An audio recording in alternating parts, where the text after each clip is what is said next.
Okay, I'm just an older fella trying to get better at guitar after all these decades, and today I'm going to show you my self-assembled custom guitar using primarily Fender parts. I think it's all Fender parts. Here's a Chicago Blues Shuffle in A to give you a quick idea of what it sounds like.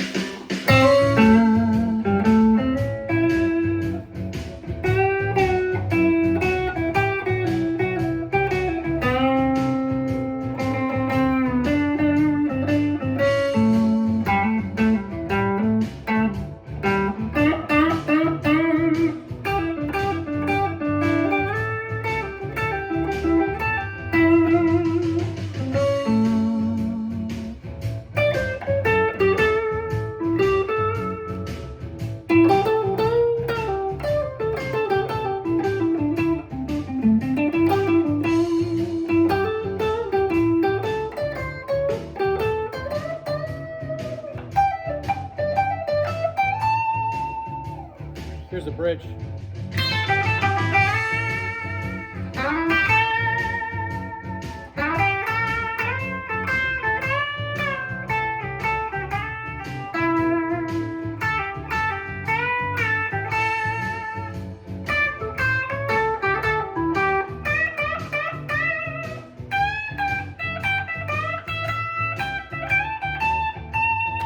The neck.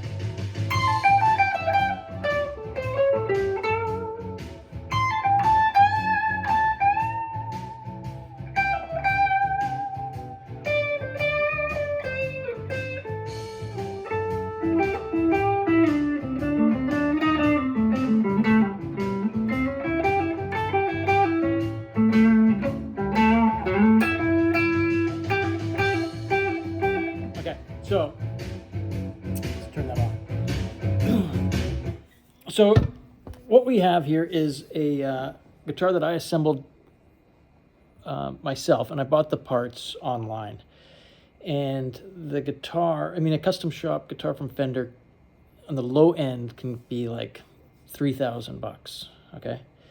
And this one, I think, was less than $1,000, and I love it. And I'll just quickly tell you what has gone into it. I have here an Ed O'Brien Signature Series neck. And this is basically a vintage style neck.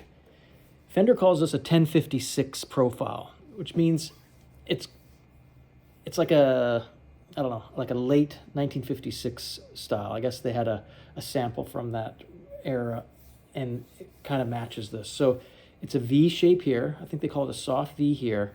And then it's a little bit more round, like a C here. The dimensions are that it's, I think it's 1.65 inch nut width, which is good, nice and wide. And then at the first fret, it is it's 0.9 of an inch. And at the 12th fret, it's 0.96. This is very similar to John Mayer's Silver Sky, which is based on a 63 Stratocaster. And the only difference being that it has the V here, and then it's more round here. But it is kind of like that beefy feel. It's not a vintage radius, it's 9.5 inch radius. But it does come with the tall, narrow frets, which are pretty good. It's like, I think they're the same height as Jumbo, but then they are narrow. Okay, so I think these are preferable, actually. It came with the vintage tuners. Now I got this, you can see the Mexican serial number on there. Now I got this neck just chatting with someone on Reddit. What happens is a lot of people buy this Ed O'Brien Signature Stratocaster. It's got the sustainer in it. It's a great guitar. It's got a humbucker.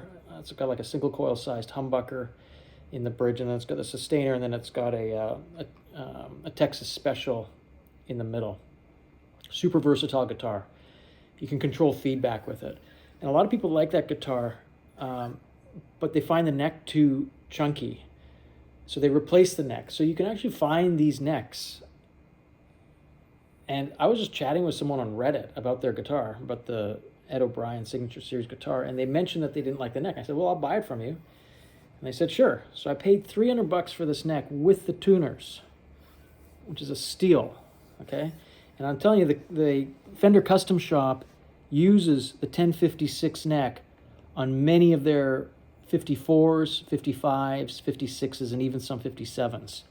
Sometimes the profile can be a little bit more slender, a little more slim, but I don't know if you've noticed this, a lot of the custom shop guitars actually have thicker necks than the production models, and they also have bigger frets in the production models. So here we're getting the tall frets, and we're getting the what is basically a custom shop profile. I'm not saying it's select wood or anything like that. It's not nitrocellulose. It's a satin finish on the front and the back, and then it's a glossy on the headstock. You can see that there. I've actually sanded the back a little bit as well, and I would sand it a little more, but it's really comfortable and it's great. I like to practice on a chunkier neck. So yeah, so we got the vintage tuners. The string tree that I put on is just a Graphtec one, and it's purely for function versus aesthetic. I do like those round ones that the 54s and the 55s have, but I wanted to put this on because I kind of like it when sometimes people take like a vintage style instrument and then add some modern things to it.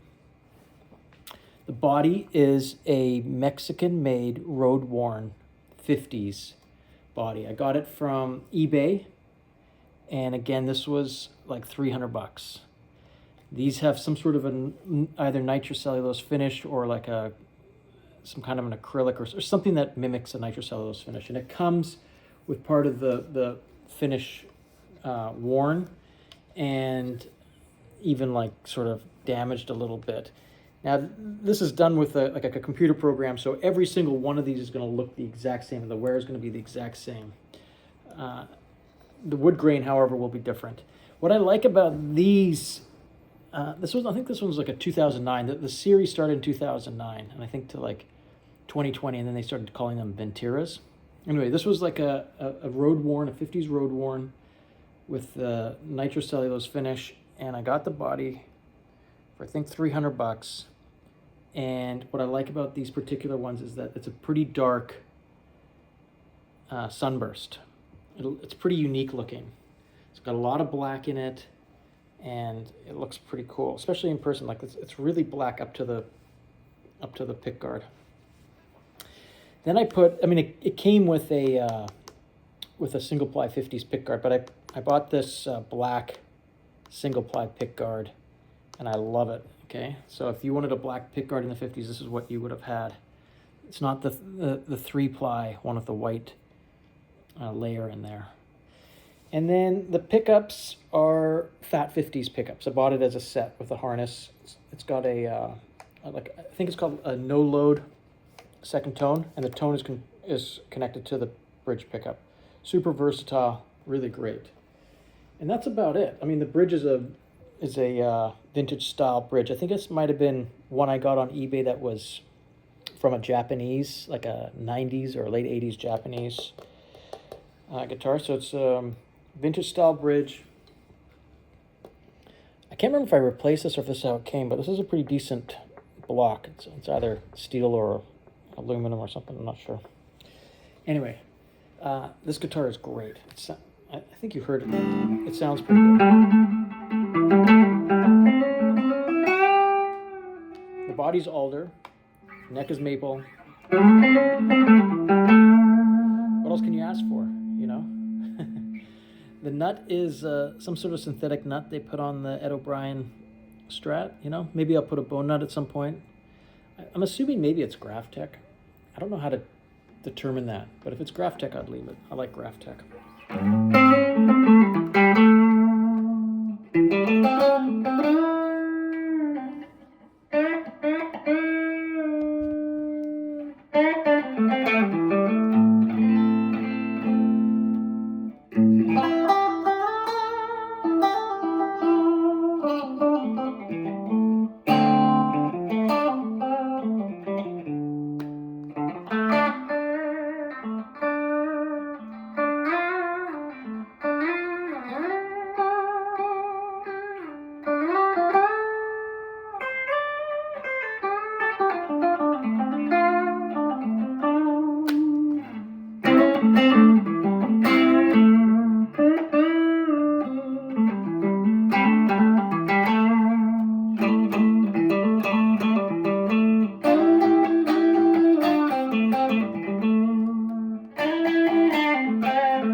That's kind of stuff I like.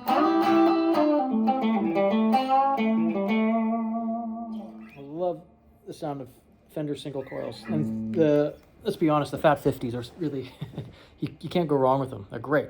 They're like a slightly hotter version of a mid-50s Fender pickup. They're great. I love it. Tell me what you think. If this is like a type of thing that you would be interested in doing. It doesn't quite have the same look as a maybe a mildly Relic custom shop, but I can tell you it's as comfortable. And these pickups, the Fat 50s pickups, they're custom shop issued pickups. I think these were $250 for the set with the harness and everything. Came wired. Yeah, and I just switched the pick guard. Anyway, let me know your thoughts about this and what kind of custom parts caster you would make. I'm a little bit in favor of like the mid 50s and the early 60s ones.